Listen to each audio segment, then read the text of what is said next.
Hello YouTubers and welcome to another video. I'm going to talk to you about the hi-fi Gryphon. So a bit of background. I got this. For many years I've been using the hip DAC for the original one. Right? And then recently I said to myself, look, you know, everyone's raving about this. The HD 600 series Sennheiser. But they always complained a little bit about the bass isn't amazing and things like that, or the lack on the bass, basically, like the whole series. Which is a bit of an issue for me because the bass is something I like a lot. But these new ones, the HD 660 S2, promised to address the bass issue or the lack of bass of the 600 series. And, you know, there's no shortage of bass with these. You drive them properly and there's no shortage of bass with this. So I needed a DAC amp that could power this. So, because the hip DAC just didn't cut it. So I went out in the market and I got this. I like the hi-fi signature, sound signature. It's really warm. It's not bright. I can't stand bright sound.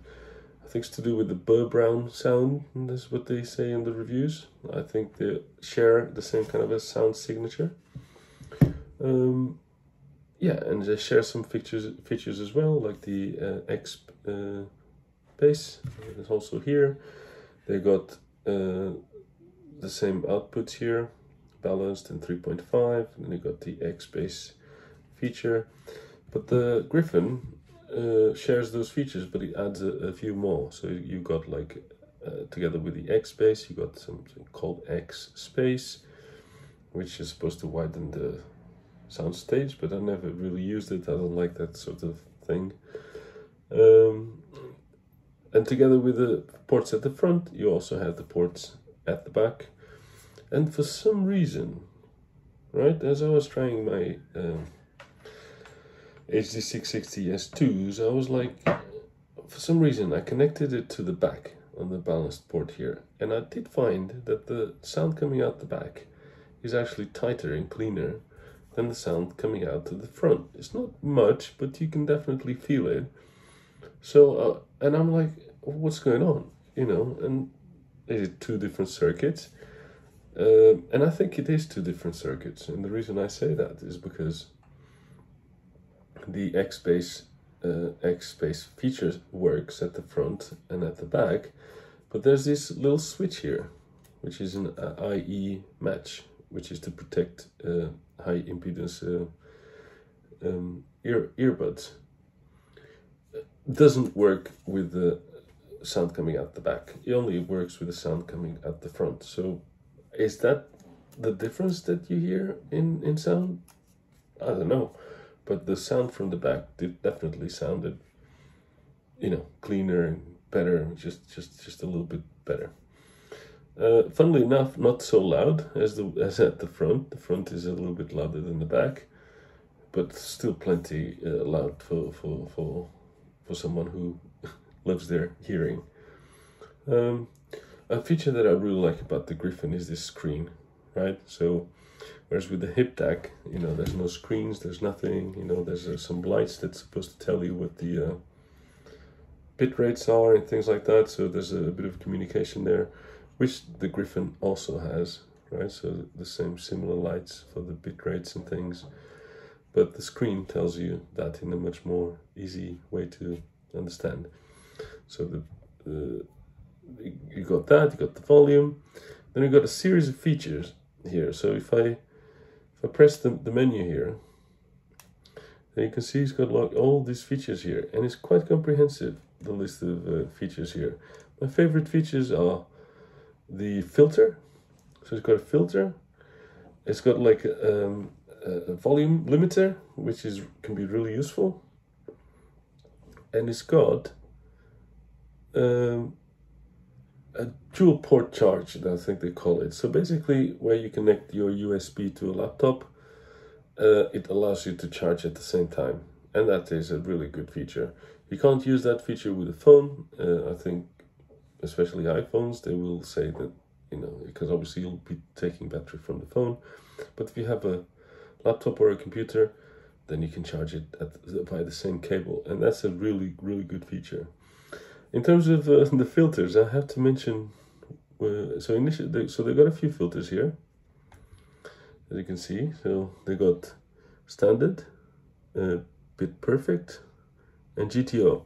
And that GTO filter in particular is, sometimes you don't notice any difference in stuff, but I can swear that I noticed a difference with that GTO filter. So I had a look, because I was listening to it and I was like, yeah, this sounds really good. And yeah, I think it was related to the GTO filter. And then I had a dig online to find out what it was, and apparently it's a filter that's based on understanding how human hearing works.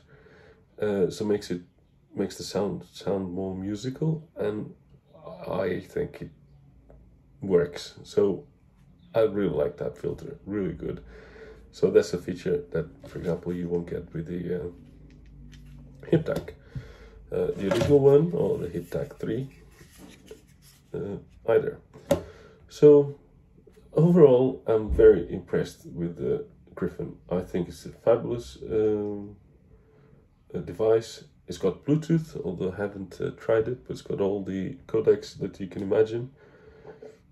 And I like it. I think it's an amazing device. Oh, another feature I really like is just when you flick the X bass at the bottom here, you can go bass, presence, or presence and bass. And I find that really useful. It's not a full equalizer, but it gives you that boost down low, that boost in the middle, or boost down low and in the middle, depending on what headphones you're using.